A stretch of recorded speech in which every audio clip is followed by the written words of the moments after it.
AP liquor scam లో చాలా దూకుడుగా వ్యవహరిస్తున్న సిట్ ఒక సంచలనాన్ని బయటపెట్టింది. ఒక సంచలన బ్రేక్ త్రూ దొరికిందనే చెప్పాలి. రంగారెడ్డి జిల్లా శంషాబాద్ మండలంలోని కాచారంలో ఏపీ సిట్ సోదాలు నిర్వహించింది. సోదాల్లో భారీగా నోట్ల కట్టలు బయటపడ్డాయి. సులోచన ఫామ్ హౌస్ లో ఏకంగా 11 కోట్లు స్వాధీనం చేసుకున్నట్లుగా తెలుస్తోంది. A40గా ఉన్నటువంటి వరుణ్ ఇచ్చిన సమాచారంతో దాడులు చేసింది సిట్. 12 పెట్టెల్లో దాచిన 11 కోట్లు సీజ్ చేసింది సిట్. A1 రాజ్ కసిరెడ్డి ఆదేశాలతోనే డబ్బు దాచినట్లుగా A40 వరుణ్, A12 చాణక్య అంగీకారం తెలిపినట్లుగా సమాచారం అందుతోంది. 2024 జూన్లో నగదును ఫామ్ హౌస్ కు తరలించినట్లుగా గుర్తించారు.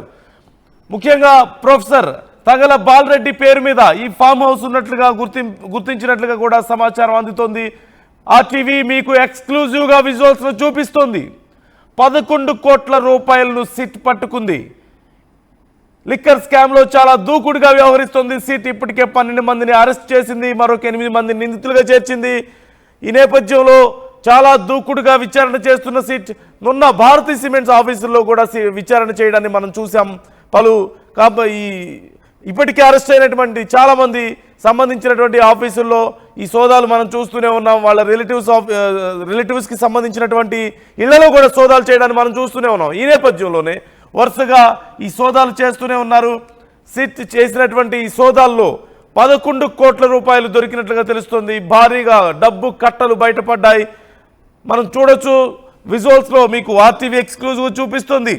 కాటన్ బాక్సుల్లో దాచి ఉన్నటువంటి డబ్బులు, కట్టలు కట్టలుగా దాచినటువంటి డబ్బులు ఎన్ని బాక్సులు మనం చూస్తున్నాం. మొత్తం మనకు అక్కడ 11 బాక్సులు కనిపిస్తున్నాయి. 11 బాక్సుల్లో భారీగా దాచినటువంటి నోట్ల కట్టలు మనకు కనిపిస్తున్నాయి.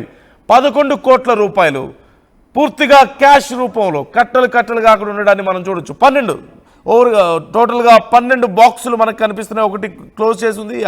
వీ కెన్ సీ ఓవరాల్గా 12 నోట్ల కట్టలు ఉన్నటువంటి బాక్సులు మనకు కనిపిస్తున్నాయి. వీటన్నిటినీ పోలీసులు ఇప్పటికే సీజ్ చేశారు.